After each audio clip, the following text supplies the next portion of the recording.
Donc, voilà le topo.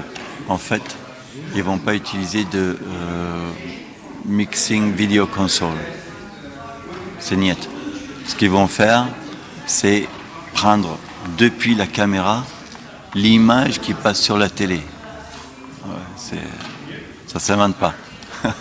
Et donc, vous allez avoir cette image-là qui ne va pas être top. Et ensuite, ce qu'ils comptent faire, c'est utiliser le son qui va passer dans la salle pour l'envoyer sur vos casques. Ça, c'est l'idée. Donc, voilà. Il n'y a pas un système comme chez nous où l'image vient directement du laptop et qui passe dans leur système. Non, désolé. Ok.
So, dear colleagues, please take your seat and then we can proceed and start with our today's meeting. Yeah, okay. No. So, Lucas, take your seat. So, welcome everyone this morning. I'm happy to see all of you here in this impressive hall and part of the Parliament. A warm welcome. After this first meeting we had this morning with our European ambassador and an interesting exchange, I'm optimistic that we can have an even more interesting exchange now on our work we are doing here in our Committee on Political Affairs, Human Rights and Democracy of the UNS Parliamentary Assembly. As you know, unfortunately, our colleagues from Moldova were not able to join with the whole delegation, and therefore, but I'm happy that I have a co-chair this morning. It is Arman Yigoyan, and he will co-chair this meeting together with me. Allow me to extend a warm welcome to all of you, as well to our guest speakers who have kindly accepted our invitation to participate in today's discussions, which will focus on the following items. Our thanks goes to Ms. Hayuki Haruti. Oh, I have difficult names here. I leave it to you. You're better in spelling these complicated names here. You can see it on the you see the name? It's Ms. Haikui Hatuyunyan. Yes. Is it right? Yes. Yes, almost correctly. Haikui Hatuyunyan. An EIP index expert, a member of the Eastern Partnership Civil Society Forum. Mr. Edgar Kachatrian, yes, Director of the Peace Delegation. Hi. Nice to see you here. NGO and member of Secretariat Council of the Armenian National Platform, EAP Civil Society Forum. The next names are easier for me. It's Dr. Martin Sieg. He's remote with us here. He is a high-level advisor to the President of the Republic of Moldova. And Mr. Martin Engelby, Senior Advisor at the European Center of Excellence for Countering Hybrid Threat. He will also via video conference taking part today. Before we start our discussions, I shall stress that as part of its agenda, our committee will be voting today on its amended report on the future of the Eastern Partnership and the new prospects of the EU enlargement policy towards the need for peace, security and stability in the region.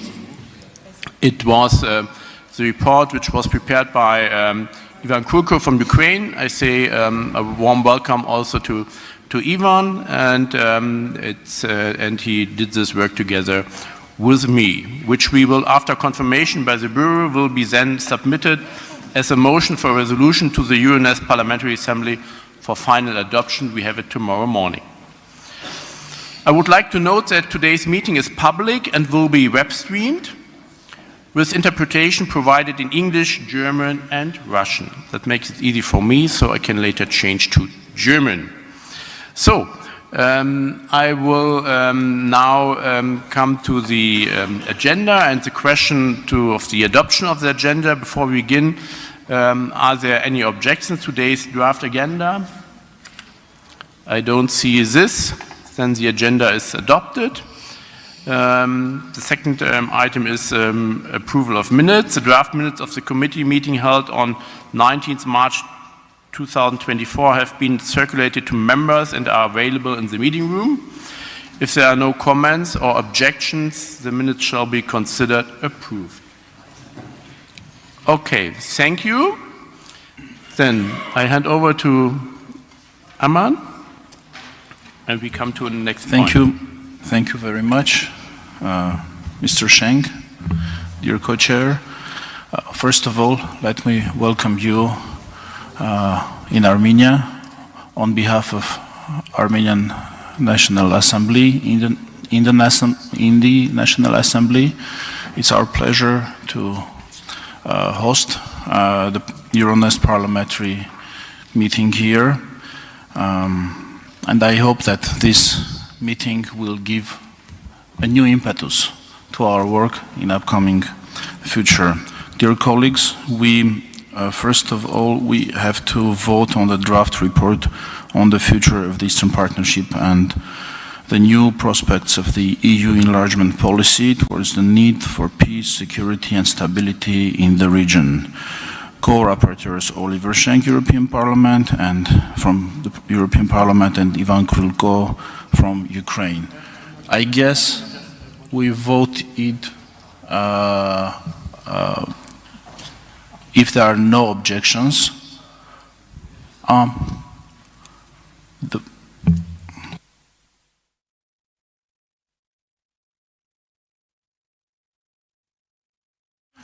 Are there any objections about? Yes, about the report. Yes, please, Mr. Khachatyan. Yeah. It's changed because in Parliament we don't do that. Okay. So when we'll have the chance to talk about the proposed amendments? Later on. Later on. After the meeting, Okay. they will open a window for a second round of the... Let's do also what Chelsea says. Well, if there are no other objections, then the report is adopted. Please. This is very confusing. If I understood well, we are approving the report and then we are discussing the amendments after the approval of the report? Please, Mr. Sanchez Amor. Yeah, what I said is a little Could bit you approach the microphone? Yeah, it's a little bit confusing to me. Meaning, we are not discussing, there are no amendments pending to be discussed in this part of the meeting? Meaning the only option available is to maintain the amendments for the plenary and not for the political committee? Well, my script says that we should have a vote now. This is how my script says. No, first I'm sorry. We have a short presentation of the draft now. Yeah? And maybe Ivan can start, yes, and I would... As I was told by the Secretariat, what you are saying, Mr. Sanchez Amor, should be done afterwards, not now. If you have objections, then we can... Yes, please, Mr. Khachatyan. Dear colleagues, I think we are it's real confusing because when we adopt the report, then how can we or why shall we talk about the amendments? I think the amendments that have failed to pass, if the authors of the amendments, I think the authors of the amendments shall be given a chance to talk about the amendments. Yes, of course. Yeah, we will have it. So I would propose that we, so you know that we didn't have the opportunity to have an intense debate on the text so far. So therefore, I would suggest that Ivan and I now give a bit an overview on the text we already agreed on. We had many amendments from your side, and as you know, the Bureau decided that we do it in an electronic vote, and we had in total 35 amendments which were tabled. 24 of them were already adopted. And now I would like to give Ivan the opportunity to give us an overview on this, the paper we prepared. And maybe I can add afterwards some points which are important from my side. And then I will invite you to comment, and then we can also talk on the amendments which you would like to table for tomorrow's plenary, and then we can vote there on them tomorrow. Thank you, dear co-chairs. It's a privilege for me to be here in Yerevan for 12th Parliamentary Assembly of Euronest, and thank you for Armenia for your hosting us here. So I will be very brief. about this document, our report. I think all MPs have chance to read it, and we have amendments to this report. First, I want to express my deepest gratitude to Mr. Schenk for a brilliant job he did while preparing the document. It gives a very sophisticated picture on the future of Eastern Partnership and the new prospect of the EU enlargement policy. I thank members of the European Parliament for their strong amendments on Russia's brutal war against Ukraine and against Europe overall. I am likewise very grateful to the colleagues from partner delegations, my colleagues from Ukrainian Parliament who contributed to the document, and I acknowledge all of you to support it. And as well, I want to say that now we have really chance to talk, to discuss about amendments, to discuss about this document during political committee, the best chance. And as well, I want to say that after political committee, Ukrainian delegation will add a few new amendments. We will vote for them tomorrow during plenary. And I want to present some of them. We strongly condemn the systematic actions of the Russian Federation aimed at the illegal deportation of Ukrainian children from the temporarily occupied territories of Ukraine. These actions are accompanied by the deliberate separation of children from their families and unlawful imposition of Russian citizenship, and attempts to forcibly assimilate them into a culture and identity that bear no connection to their native environment, language, and traditions. Such practice represents a grave violation of international humanitarian law and the fundamental principles of the protection of children's rights. They constitute an assault of the very essence of human dignity and must elicit a united and resolute response from the international community. We call upon all democratic nations and parliaments around the world to intensify cooperation in countering Russian disinformation aimed at concealing of justifying these crimes. It's essential to strengthen our collective resilience against the measure of artificial intelligence for the creation and dissemination of disinformation, and as well as effectively identify and challenge manipulative Russian narratives. Together, we must ensure that truth, justice, and the protection of children remain at the core of our shared international agenda. Our unity and determination are vital to restoring peace, accountability, and humanity. In light of all the above, we propose to expand the provisions of paragraph 11 and 18 of this report, further strengthening its message and sending a clear signal to the entire free world about the urgent need to comfort the evil embodied by the Russian Federation. Thank you very much.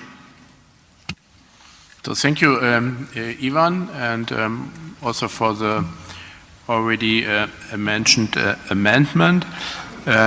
I only would like to add 2 or 3 points from my view. And as you already mentioned, the main topics, and you're probably already familiar with the text. I want to highlight 2 points, and one concerns the colleagues of the EP and me. You know that we are now working on the new budget for the next period. And our task is it to reserve and to discuss that we get enough money in the multi-annual framework for the next budget in the Parliament. And the second point I would like to stress is that we, after working on all the topics which are mentioned in the paper, we asked the Commission to organize a political summit in 2027, so that we have the possibility to discuss it in a broader political way, and it will open a good opportunity to look what was achieved and which is still open.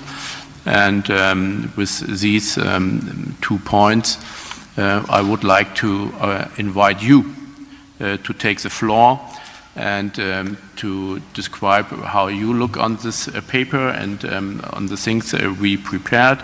Maybe you would like also to make amendments and to give more contributions for broader discussions. So I would like to invite you, but please limit your interventions to 2 minutes per speaker. Who wants to start?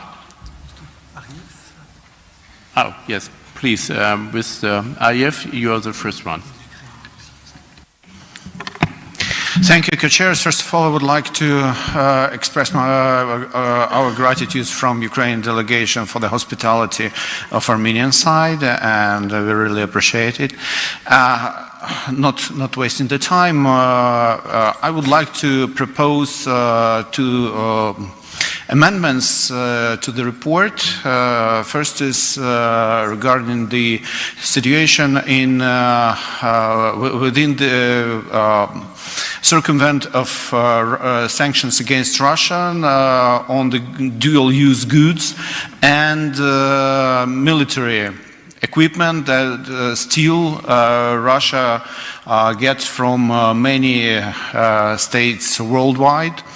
And I have a website of Ukrainian military intelligence. You can, if you would like, come to me, and I send you a link to read which country and what exactly supply Russia to produce them effectively missiles and drones that falling down to Ukraine every day.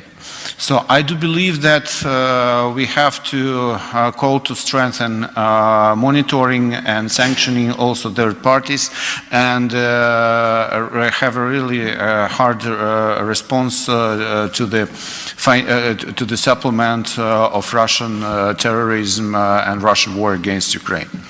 And the second point is about Georgia. From my point of view, I'm really very upset the revert of democracy there. And we see that there are no way but to have harsh actions, serious actions to support Georgian civil society, Georgian media, especially independent media, to preserve the rest of democracy and press freedom in the state that were close to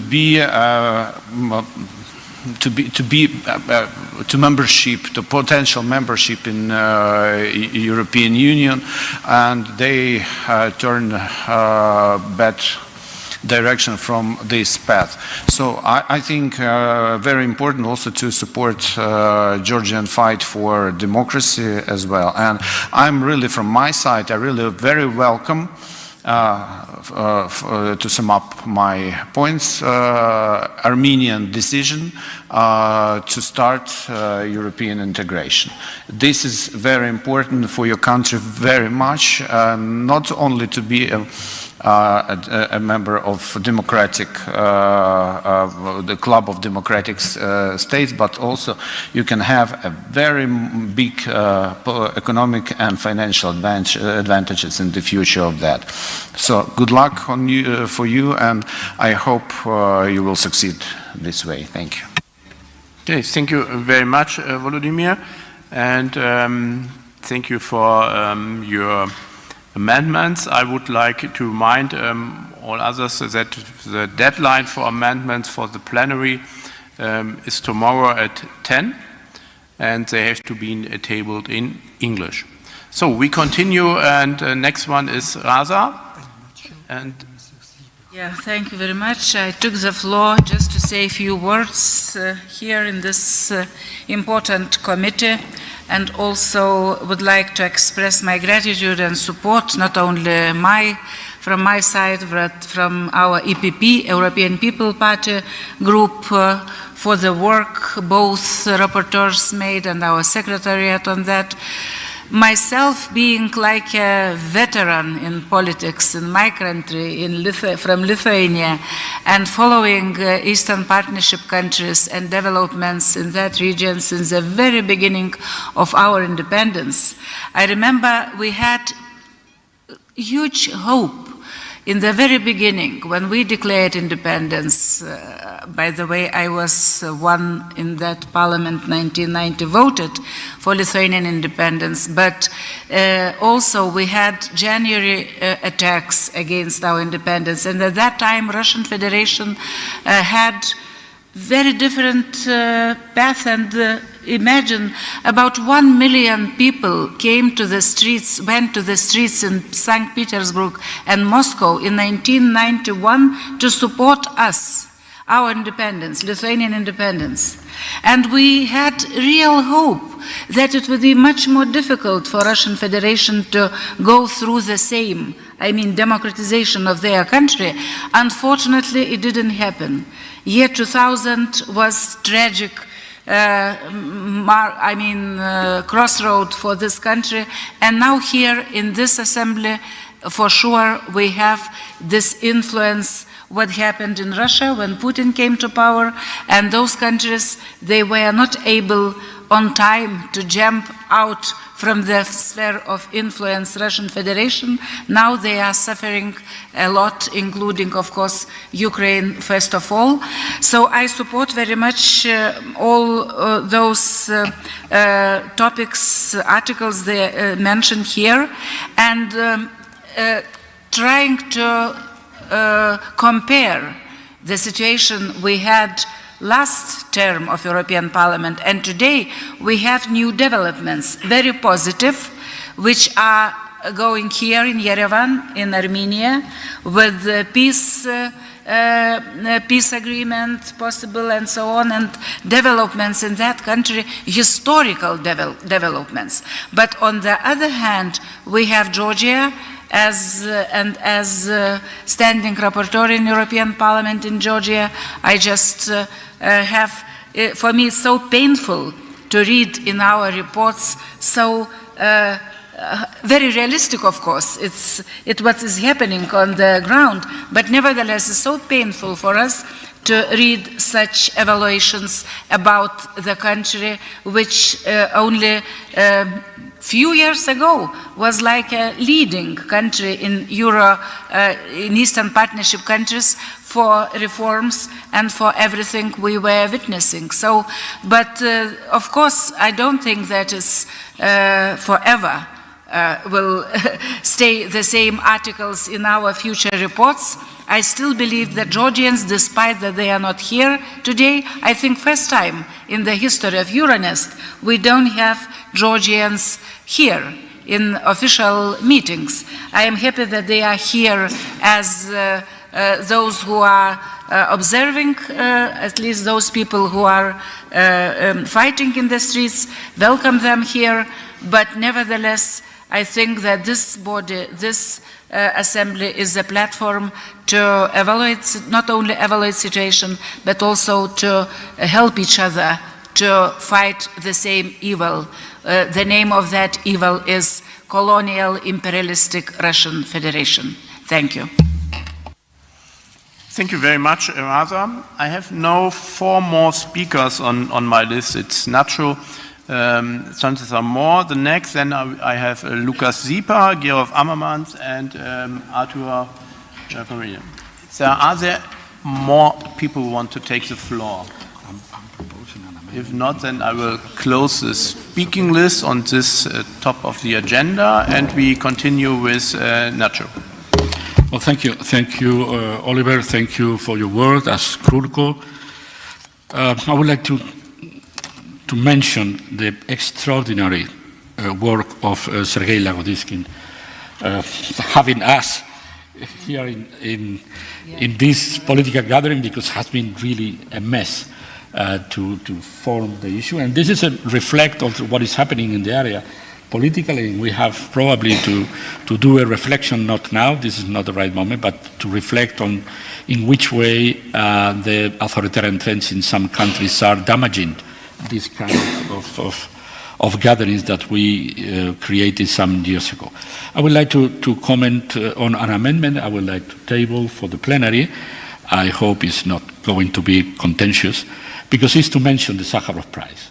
The Sakharov Prize went to Georgia and Belarus, two cases of journalists, and I think it's good that we have the time to include a mention on this situation. It's a kind of sour flavor because it's a recognition to the work of the journalists, but it's also to constate what is happening politically in the area, and this is not good news.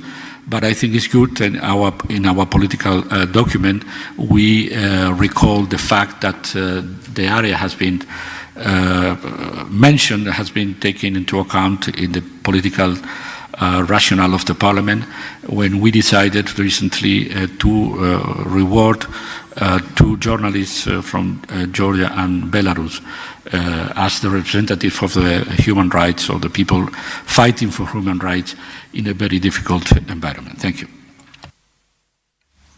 Thank you, Nacho, and if I am allowed to say thank you for this is a good idea and this amendment. And so we continue with Lucas.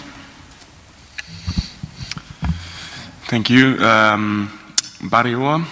Dear colleagues, dear friends, first let me thank our Armenian hosts and all of you for being here today, and let me also express my gratitude for the support given to my amendments on the rule of law.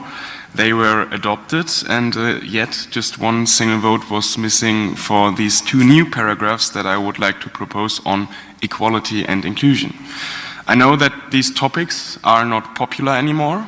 Across our continent, propaganda from Russia and elsewhere tries to convince people that equality of all human beings is somehow a threat to traditional values. But equality is not the enemy of tradition. All people, regardless of who they are or whom they love, belong to the families of our nations. As a young European who grew up in a free and diverse Europe, I have seen how inclusion strengthens communities in schools, in workplace, in politics. When people feel seen, they stand up for democracy. When they are excluded, democracy itself weakens. Ensuring equal participation for every citizen is not only a moral duty, it's an economic necessity and a democratic imperative. A society that silences part of its people silences part of its potential. LGBTQ+ people, women's rights activists, human rights defenders, they are often the most motivated defenders of democracy itself. If we fail to protect them, we weaken our democracies from within. That's why I asked on all of you to support these paragraphs in the plenary vote, because protecting gender equality, diversity, and human rights, it's not a side issue, it's the foundation of democracy. Shoraka Tarayun. Thank you. Thank you very much, Lukas Sipa, and we continue with Georg Annemans. Thank you, Mr. President. Our splendid President, Mr. Lagodinsky, sorry, almost forgot, but I'm representing the Patriots group here in the delegation, in Euronest, and that's how I speak here. This report offers an ambitious vision for the future of the Eastern Partnership, and I can agree with it, with most of its spirit, especially the call for dialogue, stability, and cooperation with our Eastern neighbors. Indeed, peace, friendship, and prosperity in our East flank are also in our own European interests. So, however, I must express my reservations regarding the direction in which this cooperation is being pushed, as I feel it. The Eastern Partnership was never meant to be an automatic waiting room for EU accession. Turning it into such risks undermining the original idea, a pragmatic framework for partnership, not a pre-accession instrument. Moldova, Ukraine, and others deserve support and friendship, but that does not mean automatic or even eventual EU membership. Enlargement cannot become a geopolitical reflex. It must remain a question of capacity, coherence, and the long-term stability of the Union itself. What I also miss in this report is a clear recognition that true democracy begins with the protection of national identity, language and culture. Promoting democracy does not mean exporting uniform political or social models, not compulsive or one-size-fits-all standard society. Diversity within and among European nations is not a weakness, but it is our strength. Finally, as we seek stability in the region, let us focus on what unites us: economic cooperation, energy security, and mutual respect, not the endless expansion of borders or obligations. Strengthening Europe starts with consolidating what we already have before adding new commitments that we may not be able to sustain. Thank you very much. Thank you very much, and then we have the chance to vote on it tomorrow. And the last one is Mr. Kachitarian.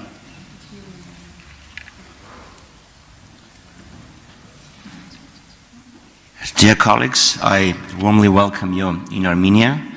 I hope this 12th ordinary session of the European Euronest Parliamentary Assembly will significantly contribute to the strengthening of ties between European Union and countries of Eastern Partnership, as well as will provide an impetus to activate the works of this Assembly. Ladies and gentlemen, I want to bring to your attention the situation in the South Caucasus. Everyone wants peace. No one can say no to peace. However, for the peace to be lasting, it shall be fair, it shall be based on justice. And the justice requires that the vital interests of all parties of the conflict shall be respected, and it requires goodwill on both sides. Unfortunately, we do not see any sign of goodwill on behalf of Azerbaijan. Azerbaijan still keeps under occupation more than 200 square kilometers of sovereign Armenian territory. Azerbaijan still interferes into Armenia's internal issues with different demands. For instance, they say that the precondition for signing a document, a peace treaty, is change of Armenian constitution. Goes against the principles enshrined in Helsinki Final Act, as well as in UN Charter and other international documents. Azerbaijan still uses the word Zangezur corridor, which implies extraterritoriality of the road that is expected to pass through Armenia to link Azerbaijan to Nakhichevan, and that has to provide Armenia connection to the world, through Azerbaijan to west, through Azerbaijan to east and north. Besides that, we shall not ignore the fate of the people of Nagorno-Karabakh, and we shall not close our eyes to the ethnic cleansing, which is type of a genocide committed by Azerbaijan against the people of Nagorno-Karabakh. There is no single Armenian in Nagorno-Karabakh. People that lived there for thousands of years were forcibly displaced. Is the civilized world, civilized Europe, going to close its eyes to this? Are we going to tolerate double standards, or are we going to require Azerbaijan to guarantee safe return of the people to their homes, dignified return on the international mechanism to guarantee security of these people? Now, few dozens of Armenians are in jails and under court procedure in Azerbaijan.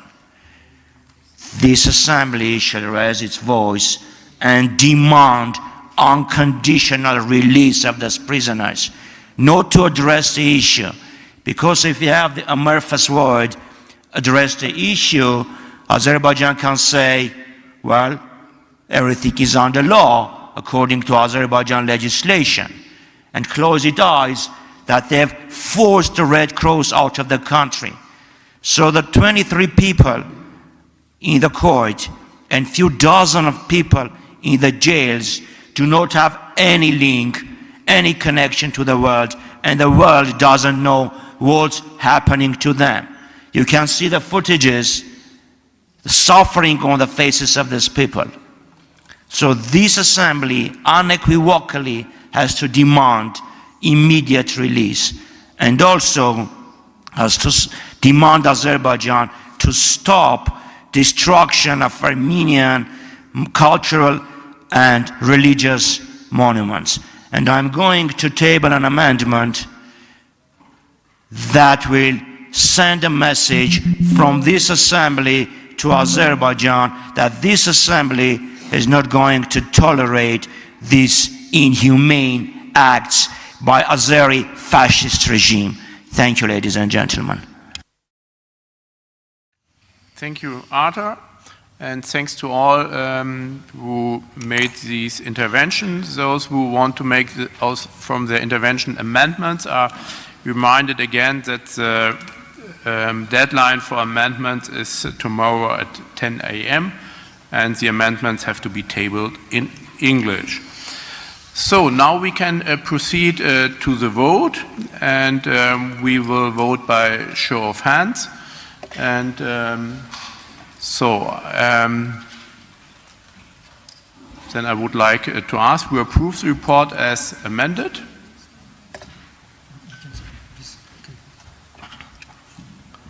Who is against?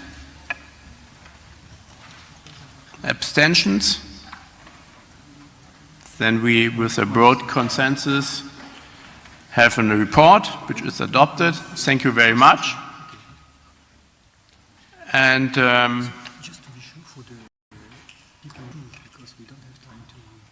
can you please show again who approved the report so that they can count the votes?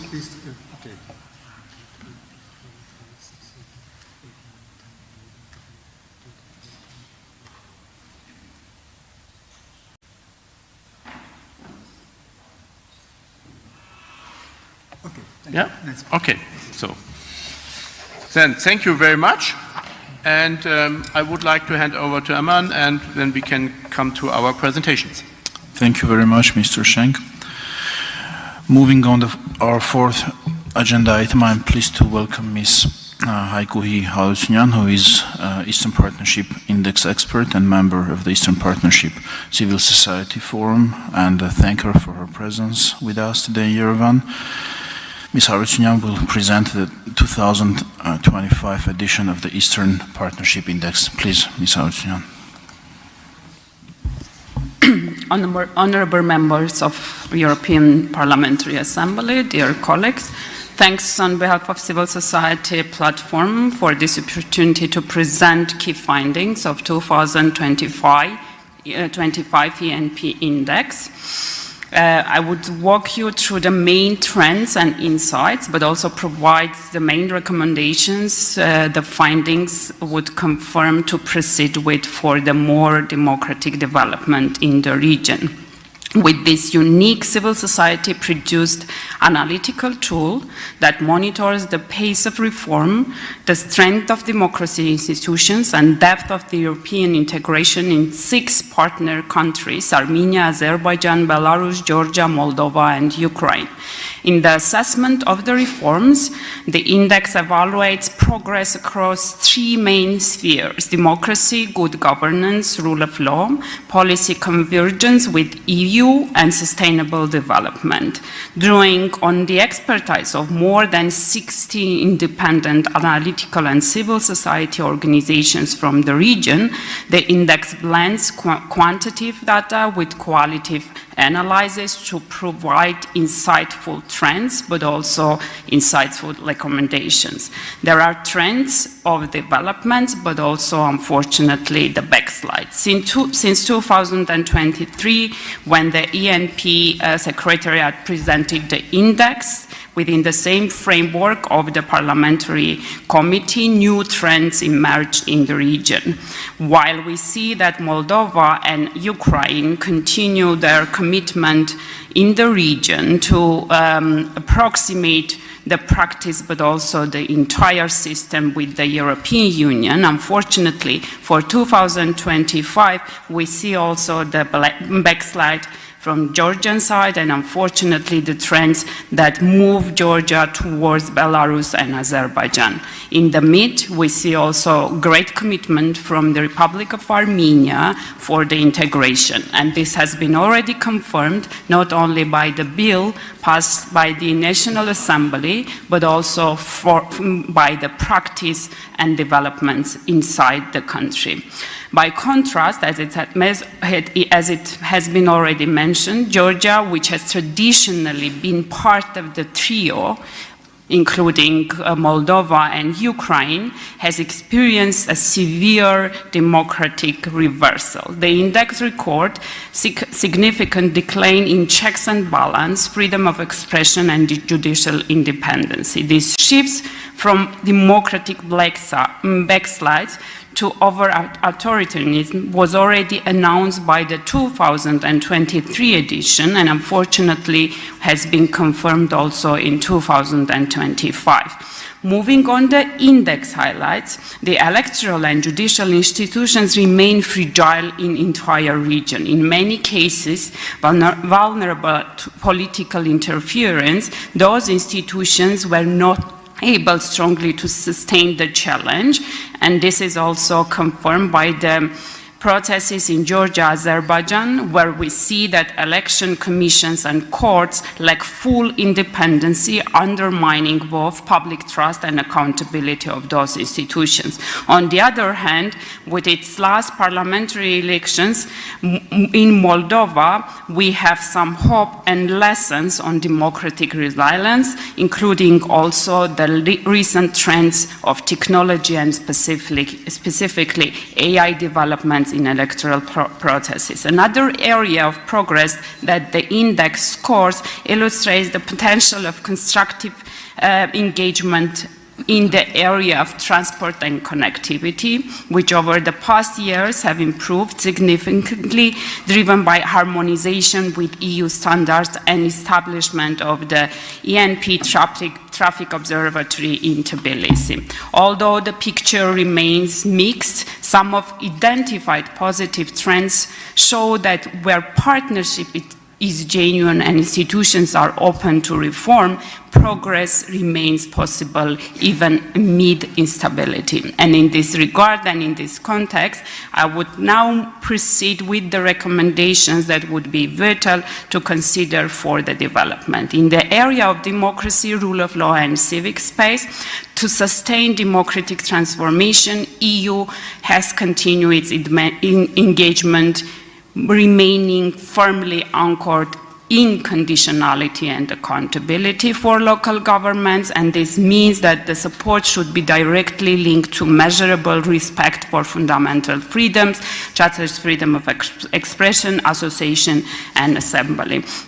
Equally, it is vital and directly linked to the findings, the cooperation with civil society organizations, civic activists, and experts. The work in defending the rule of law, promoting transparency, and safeguarding human rights deserves more target and more support from the EU side. And in this current environment where we see the trends of shrinking civil society space, it's really vital that EU continues its engagement and meaningful support to civil society. In the area of anti-corruption and institutional integrity, strengthening the integrity system across the region must remain a shared priority for everyone. while we see that there are some developments at the institutional level, there is still a lack of effective operation of audit and anti-corruption institutions that are not able to sustain but also hold full accountability for local governments. Beyond the general anti-corruption efforts, the whistleblower protection framework in the region remains one of the most fragile aspects of anti-corruption work, while we see that there is a trend of having legal grounds like the law that exists in Armenia, Moldova, and Ukraine. Implementation is very weak and almost to zero. And beyond the legislation, a broader cultural shift is needed. And in that regard, this could be one of the conditionalities from the EU side for local governments. Public administration reform and accountability remains one of the most important aspect for democratic development in the region.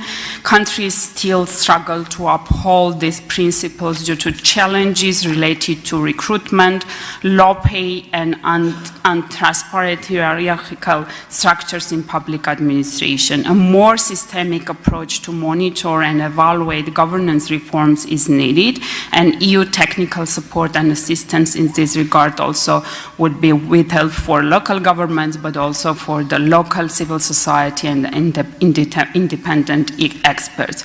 Peer review mechanism involving both EU and non-EU experts and inclusive of opposition, and especially the opposition voices, for the development of public administration reform agenda, but also for the genuine implementation of this kind of agendas are really essential. And the findings would encourage the EU to partner, but also promote this kind of inclusive implementation of public administration reform. In addition to this, it is worth mentioning that consultations with civil society are really important in this regard as well. Good practices have been noticed in Moldova, where the government has made commitments to engage regularly with civil society, but unfortunately this is not institutional practice and it is not shared by other member countries from Eastern Partnership region. Economic and sectoral cooperation. Economic resilience requires sustained technical support for institutions, digitalization, and strong growth of small and medium-sized enterprises. The EU, in this regard, can play a decisive role in highlighting partner countries and their needs for the development of medium-sized enterprises, but also providing relevant technical support like in the approximation process to make these medium-sized entrepreneurs and their products available also for the EU market. It's particularly important to extend the trade liberalization measures for Ukraine and Moldova beyond 2025, but also take this notice and look at other countries, including my own country, Armenia, where the potential is there, but there is a lack of technical support, but also commitment from the EU side move this agenda. Energy and sustainability. The energy sector in the ENP region, highlighted by the index, is mentioning that there is a need and strong requirement for deeper cooperation between civil society organizations and national authorities. In comparison, if we see that in the agenda of human rights, public administration reform, and in general for the democracy, there is a traditional engagement of civil society. In regard to energy and sustainability sector, this trend is not there, and it is requiring that special or some kind of institutional tools and mechanisms has be established across the region to promote the engagement of civil society in this sector as well. We see also that over the past editions of the index, We keep repeating that the maintaining and consistent approach towards Azerbaijan is essential. Any future energy and trade agreements with Azerbaijan especially has to be made on the basis of conditionality to promote human rights, democracy and good government agenda locally. Otherwise, this engagement with Azerbaijan without not maintaining and meeting all the requirements of democracy sends the mixed signals, and it's not a good trend for other countries. Connectivity and transport integration. Transport and connectivity remains one of the most promising areas for the cooperation in the region. Continued EU support is needed again in this regard to empower civil society expertise in promoting transport safety and sustainability, integrating in Eastern Partnership countries, particularly Ukraine and Moldova, into the trans-European transport network must remain straight priority.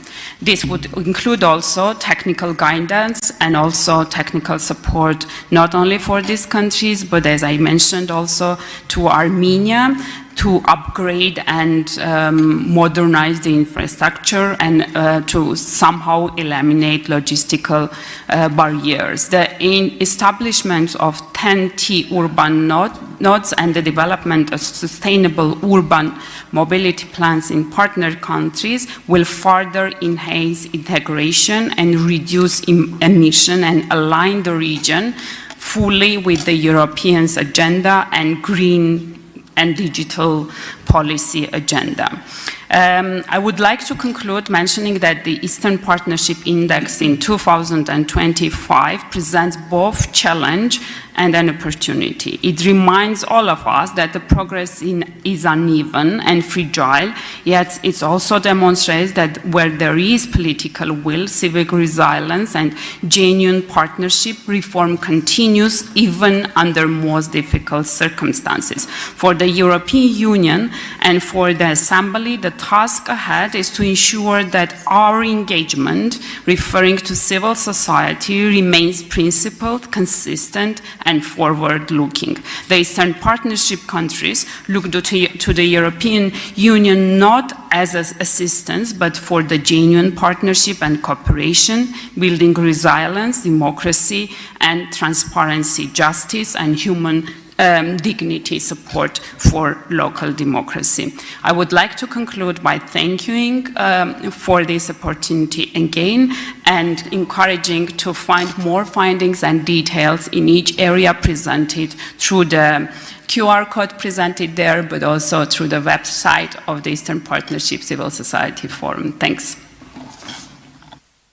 Thank you, Ms. Harsunyan, for the very interesting presentation, which I'm sure will be a start of very interesting discussion.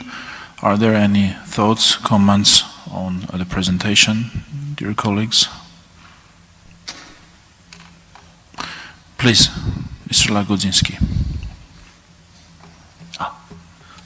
Thank you so much, and thanks for presenting. I've been listening for the second time. We had a presentation in the European Parliament, which was also very instructive, with a lot of representatives of civil society. You mentioned one key phrase that I thought would be interesting to explore a little bit deeper. You said that the countries do not see the mode of operations and of collaboration, do not see it as support or as assistance, but want to see it as a partnership. How would you spell it out? What do you mean? Because they told you something that you know, so how would you operationalize partnership from that perspective in terms of their expectations? Thanks for the question, and I think this is one of the most important areas to be developed further. If we look at the findings of the index, and this is again mostly based on the civil society perspective, I will use comparison from the countries like Georgia, Ukraine, and Moldova, where the different type of agreement with the EU helped also to establish different forms of cooperation collaboration and partnership with civil society and independent experts. And under the treaty and the agreement signed, there are a number of different structures with civil society engagement. When it comes to other sectors, and unfortunately this is only for these countries, this is only for the trade sector and the heaviest sector, democracy, rule of law and human rights. As I mentioned, when we look at other areas like energy, connectivity and other sectors, this institutionalized way of engagement with the civil society is not there. It is very fragile. It depends on circumstances and in general on the local governments instead of having requirement within the sectoral plans or any kind of activities that the EU has with the government. And because of that, the trends that we see, we can also observe that, for example, in the economic sector, engagement of civil society almost not. And I speak here mainly about Armenian trend, because as I mentioned, in Ukraine and Moldova, it's a little bit different. So we would really appreciate more structural engagement with the civil society at all levels. It means that civil society has to be part of the development at the expertise level, at the level of influencing decision making, monitoring and evaluation. Any comments? No? Any other? Please, Mr. Schenk. Thank you very much for this interesting and instructive overview. And you mentioned reforms, of course, and especially also reforms in the administration. So I'm coming from a part of Germany in the east part, which joined European Union in 1990. And many other colleagues joined European Union even later. Our administration made many experiences in reaching this acquis communautaire. And so I would know, do you have any experience here, or do you know about it with so-called twinning projects, where we give our experience in establishing these new standards? How can we transform? What can you learn from how we made it? The best way to learn is from the mistakes we made, so you can avoid them. Yeah, I don't know if you maybe can tell us a little bit about experience, and maybe this is also a field where we could do some more in the future. Again, thanks. This is another great area to look at for further development.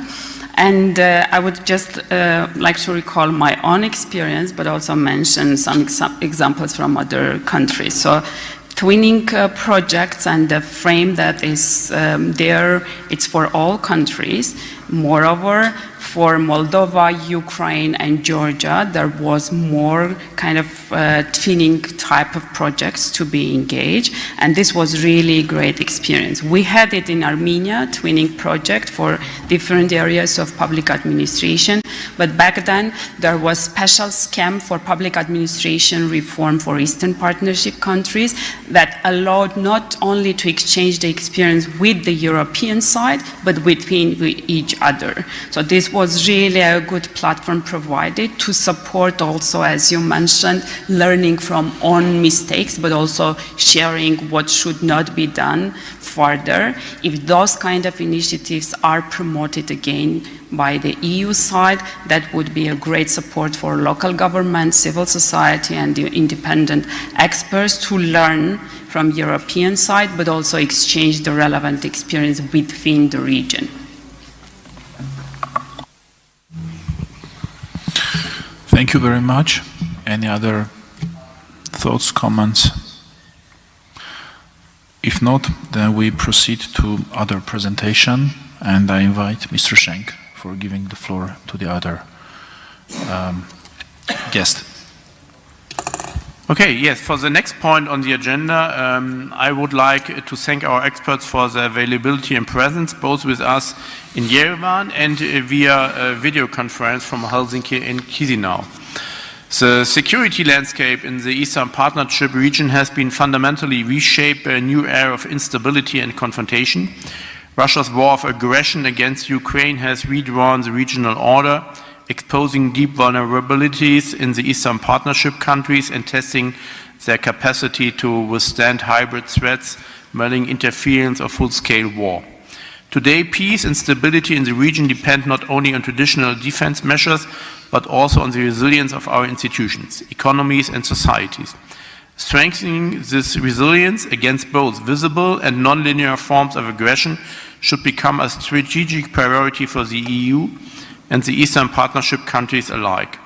Our discussion today will focus on how the Eastern Partnership can evolve to meet these new realities, placing security cooperation and resilience at the heart of its framework. This requires political will, deeper coordination between the EU and partner countries, the sharing of expertise, and a comprehensive approach that integrates security, governance, and societal resilience. I now would like to invite Mr. Kachaturian, who is Director of the Peace Dialogue NGO and member of the EIP Civil Society Forum Secretariat Council of the Armenian National Platform, to take the floor. Mr. Kachaturian is present in the room. You have the floor for 7 minutes. Thank you very much, honorable co-chairs, members of the Euronest Parliamentary Assembly, distinguished colleagues. Thank you for the opportunity to share reflections from civil society on how we can strengthen security cooperation across the Eastern Partnership region. We meet at a time when the foundations of European and regional security are being fundamentally tested. The Russian Federation's full-scale invasion of Ukraine has reshaped the security environment in the Eastern Partnership region and more broadly in Europe.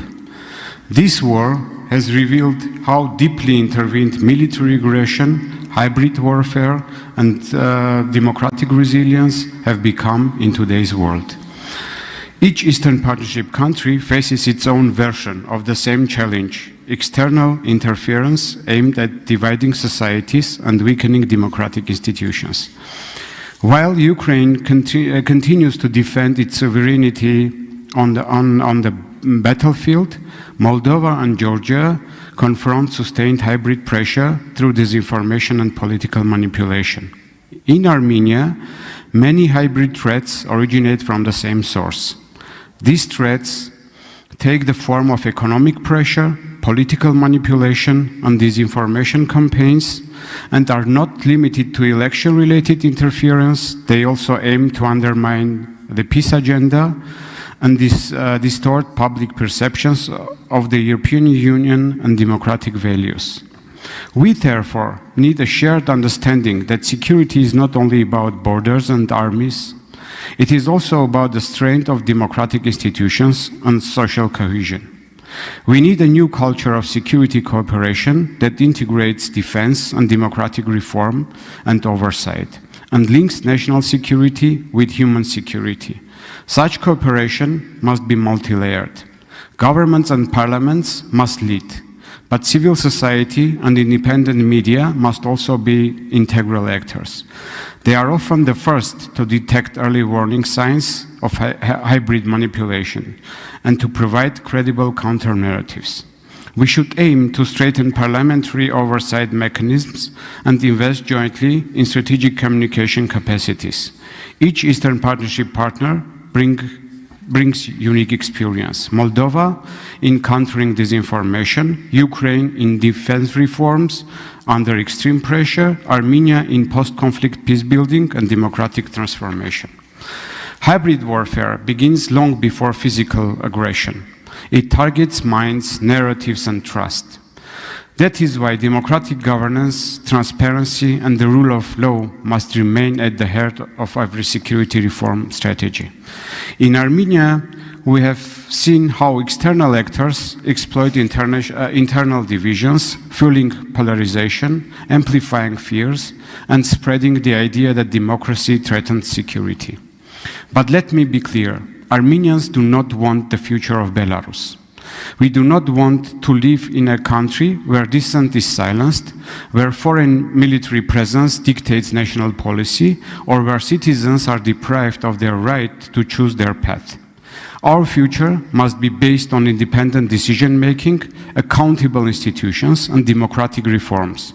And I sincerely hope that our Belarusian partners will find all the strength to overcome autocracy and lead their country onto a democratic path. To protect that future, we need joint mechanisms to identify and counter hybrid operations. This would allow us to expose the origins and methods of hybrid interference and respond in a coordinated, evidence-based way. For Armenia, 2025 represents a historic and delicate juncture. The initiated peace agreement with Azerbaijan is not the end point. It is the beginning of a fragile and evolving process that requires commitment, transparency, and political courage from the parties. This development has brought cautious optimism to the South Caucasus. It opens the door to potential stability, regional connectivity, and cooperation. Yet, peace remains fragile and reversible, especially as external actors attempt to manipulate public sentiments and exploit insecurity to undermine normalization. As many say, the devil is in details. There are still many fundamental questions that need to be addressed. How and under what circumstances will Donald Trump-mediated trip route function? How will this complement Armenia's crossroads of peace policy, bearing in mind that regional powers such as Iran, Turkey, and Russia all want their share in it? Consider Azerbaijan's demand to change the Armenian constitution, specifically the reference to Declaration of Independence, which Baku perceives as territorial claim.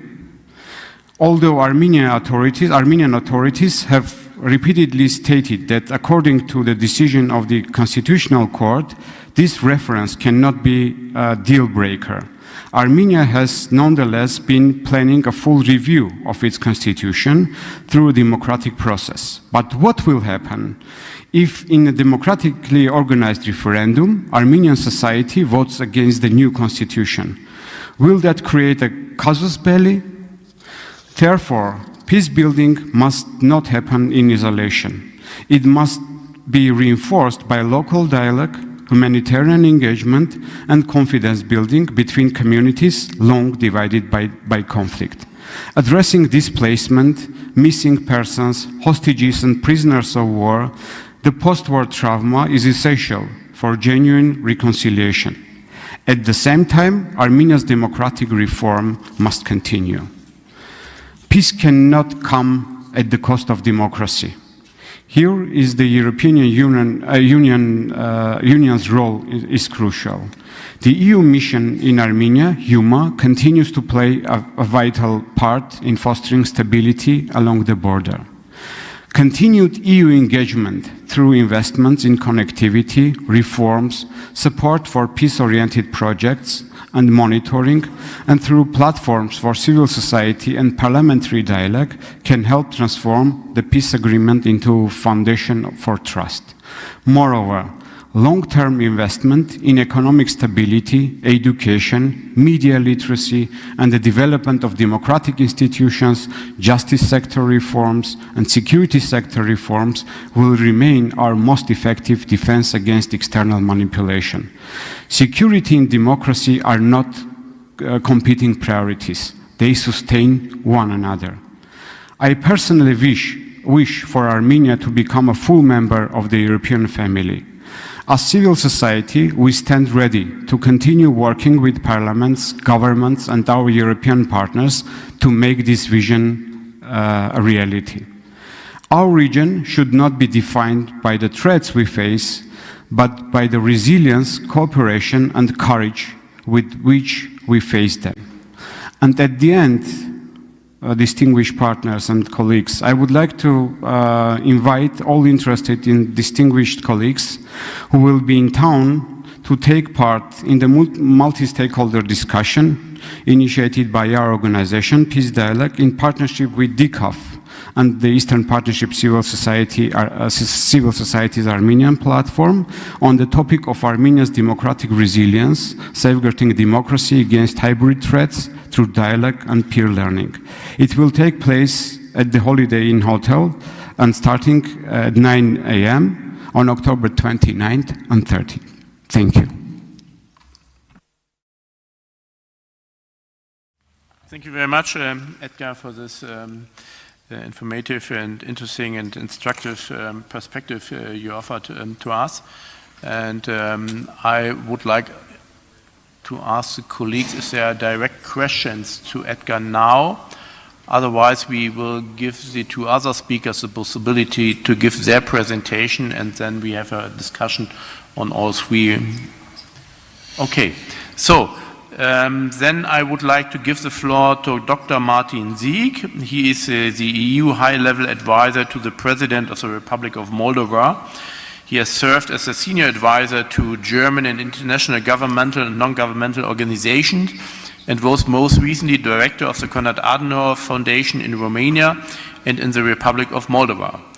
Dr. Sieg, you have the floor, and if I'm right informed, you should be on the screen.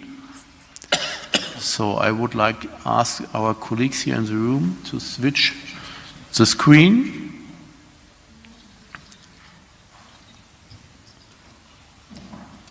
I hope it works.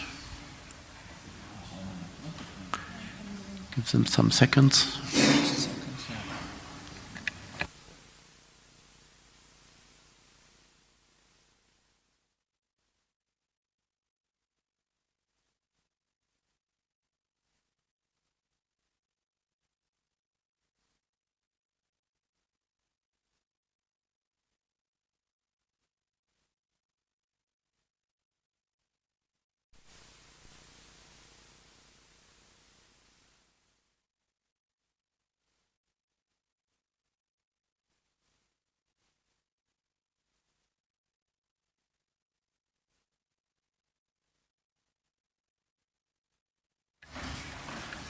So I don't see Mr. Sieg at the moment, but I see the name of the next speaker, and maybe we can try to start. Martin.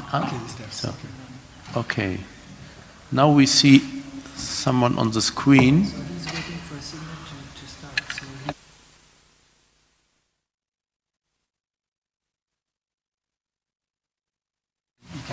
Yeah, maybe Mr. Engeby, you can hear us?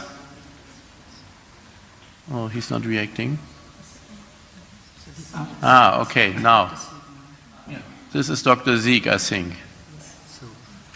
Can you hear us? No. Obviously, he's not reacting there.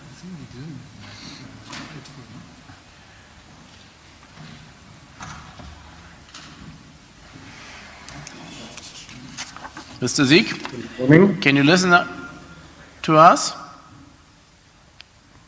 Can you hear us?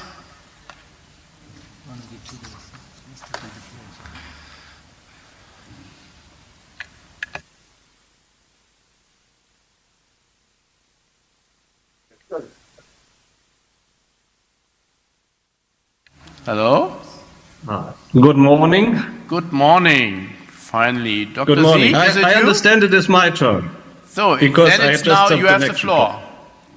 You have the floor. Thank you very much for joining our meeting today. And we are here in Yerevan, in the National Parliament. And we are now ready to listen to you, and you have the floor.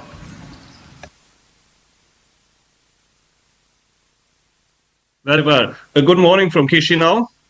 Dear ladies and gentlemen, I will predominantly speak about the Republic of Moldova, of course.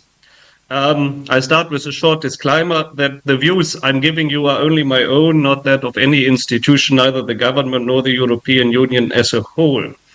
I will first start to speak a little bit about the question of which kind of threats Moldova has actually been facing, and how to respond to that, and what place then international cooperation can place in addressing it. First, hybrid warfare, the point of disinformation. Now, what we have experienced, like other countries here, is, of course, a massive campaign of propaganda, hate speech, all sorts of propaganda in a wide array of issues, practically